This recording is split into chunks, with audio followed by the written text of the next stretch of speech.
అందరికీ praise the lord. ఈరోజు మనము యోహాను సువార్త 13వ అధ్యాయం చదువుకుంటున్నాం.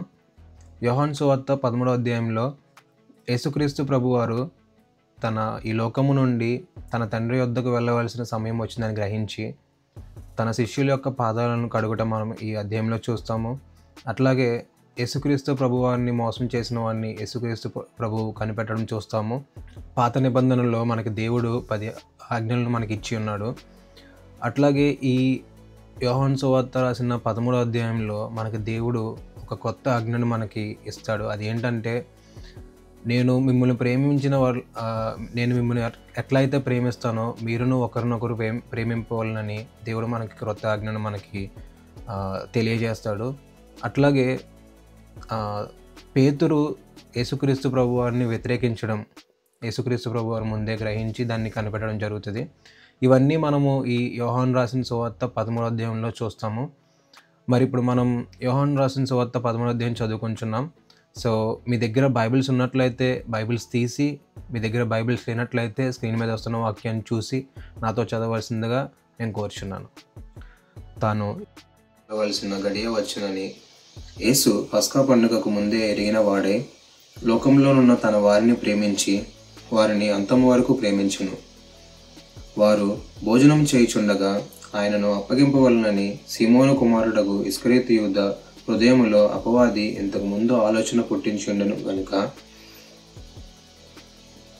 తండ్రి తన చేతికి సమస్తము అప్పగించుననియు తాను దేవుని యొద్ద నుండి బయలుదేరి వచ్చిననియు దేవుని యొద్దకు వెళ్ళవలసి ఉన్నదనియో యేసు ఎరిగి భోజన పంక్తిలో నుండి లేచి తన పై వస్త్రమును అవతల పెట్టివేసి ఒక తువాలు తీసుకొని నడుమునకు కట్టుకొనెను. అంతటా పల్లెములో నీళ్లు పోసి శిష్యుల పాదములు కడుటకును తాను కట్టుకొని ఉన్న తువాలుతో తుడుచుటకును మొదలుపెట్టెను.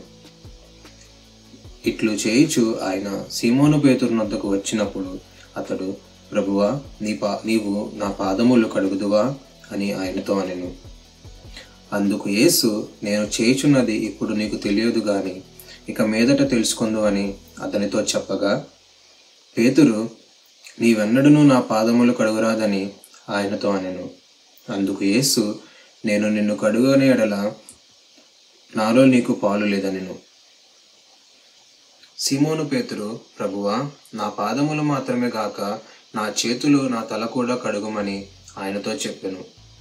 యేసు అతని చూచి, స్నానము చేసిన వాడు పాదములు తప్ప మరేమీ కడుగుకొనక్కర్లేదు, అతడు కేవలము పవిత్రుడాయను. మీరును పవిత్రులు కాని మీలో అందరూ పవిత్రులు కారనెను. తన్ను అప్పగించువానిని ఎరిగెను గనుక మీలో అందరూ పవిత్రులు కారని ఆయనతో చెప్పెను. వారి పాదములు కడిగిన తన పై వస్త్రము వేసుకునిన తరువాత ఆయన మరలా కూర్చుండి, నేను మీకు చేసిన ఈ పని మీకు తెలిసినదా?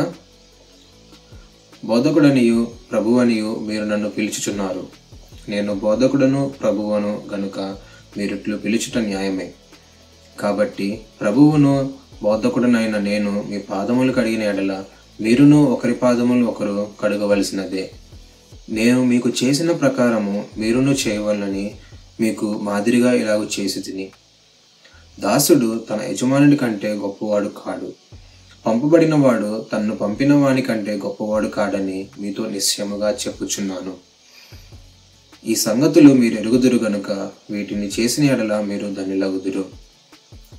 మిమ్మల్ని అందరిని గూర్చి నేను చెప్పలేదు, నేను ఏర్పరచుకున్న వారిని ఎరుగుదునని.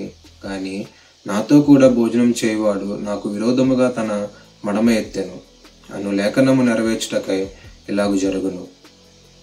జరిగినప్పుడే నేనే ఆయననని మీరు నమ్మునట్లు అది జరగక మునుపు మీతో చెప్పుచున్నాను. నేనెవరిని పంపుదునో వాని చేర్చుకునివాడు నన్ను చేర్చుకునివాడగును, నన్ను చేర్చుకునివాడు నన్ను పంపిన వానిని చేర్చుకునివాడగు నని మీతో నిశ్చయముగా చెప్పుచున్నానని వారితో అనెను. యేసు ఈ మాటలు పలికిన తరువాత ఆత్మలో కలవరపడి, మీలో ఒకడు నన్ను అప్పగించునని మీతో నిశ్చయముగా చెప్పుచున్నానని రుడిగా చెప్పెను. ఆయన ఎవరిని గూర్చి ఇలాగూ చెప్పెను అని శిష్యులు సందేహపడుచు ఒకరి తట్టు ఒకరు చూచుకొనుచుండగా, ఆయన శిష్యులలో యేసు ప్రేమించిన ఒకడు యేసు రొమ్మున ఆనుకొనిచుండెను. గనుక ఎవరిని గూర్చి ఆయన చెప్పెనో అది తమకు చెప్పుమని సీమోను పేతురు అతనికి సైగ చేసెను. అతడు యేసు రొమ్మున ఆనుకొనుచు, ప్రభువా, వాడెవడని ఆయనను అడిగెను. అందుకు యేసు, నేనొక ముక్క ముంచి ఎవనికిచ్చుదనో వాడే అని చెప్పి ఒక ముక్క ముంచి సీమోను కుమారుడగు ఇస్కరియోతు యూదాకిచ్చెను. వాడు ఆ ముక్క పుచ్చుకొనగానే సాతాను వానిలో ప్రవేశించెను. యేసు, నీవు చేయుచున్నది త్వరగా చేయమని వానితో చెప్పగా, ఆయన ఎందు నిమిత్తము అతనితో అలాగూ చెప్పెనో అది భోజనంనకు కూర్చుండే వారిలో ఎవరికి తెలియలేదు. డబ్బు సంచి యూదా యొద్ద ఉండెను గనుక పండుగకు తమకు కావలసిన వాటిని కొనుమని అయినను పేదలకేమైనా ఇమ్మని అయినను యేసు వానితో చెప్పినట్టు కొందరను కొనిరి. వాడు ఆ ముక్క పుచ్చుకొని వెంటనే బయటికి వెళ్ళెను. అప్పుడు రాత్రివేళ. వాడు వెళ్ళిన తరువాత యేసు ఇట్లనెను, ఇప్పుడు మనుష్య కుమారుడు మహిమపరచబడి ఉన్నాడు, దేవుడును ఆయన యందు మహిమపరచబడి ఉన్నాడు. దేవుడు ఆయన యందు మహిమపరచబడిన ఎడల దేవుడు తన యందు ఆయనను మహిమపరచును, వెంటనే ఆయనను మహిమపరచును. పిల్లల్లారా, ఇంకా కొంతకాలము మీతో కూడా ఉందును. మీరు నన్ను వెదకుదురు. నేను ఎక్కడికి వెళ్ళుదునో అక్కడికి మీరు రాలేరని నేను యూదులతో చెప్పిన ప్రకారము ఇప్పుడు మీతో చెప్పుచున్నాను. మీరు ఒకరినొకరు ప్రేమింపవలనని మీకు క్రొత్త ఆజ్ఞ ఇచ్చుచున్నాను. నేను మిమ్మల్ని ప్రేమించినట్టే మీరును ఒకరినొకరు ప్రేమింపవలెను. మీరు ఒకని ఎడల ఒకడు ప్రేమగలను వారే ఎడల దీన్ని బట్టి మీరు నా శిష్యులని అందరూ అందరను. సీమోను పేతురు, ప్రభువా, నీవెక్కడికి వెళ్ళుచున్నావని ఆయనను అడుగగా, యేసు, నేను వెళ్ళుచున్న చోటికి నీవిప్పుడు నా వెంటే రాలేవు గాని తరువాత వచ్చుదామని అతనితో చెప్పాను. అందుకు పేతురు, ప్రభువా, నేనెందుకు ఇప్పుడు నీ వెంట రాలేను? నీ కొరకు నా ప్రాణం పెట్టుదనని ఆయనతో చెప్పగా, యేసు, నా కొరకు నీ ప్రాణం పెట్టుదువా?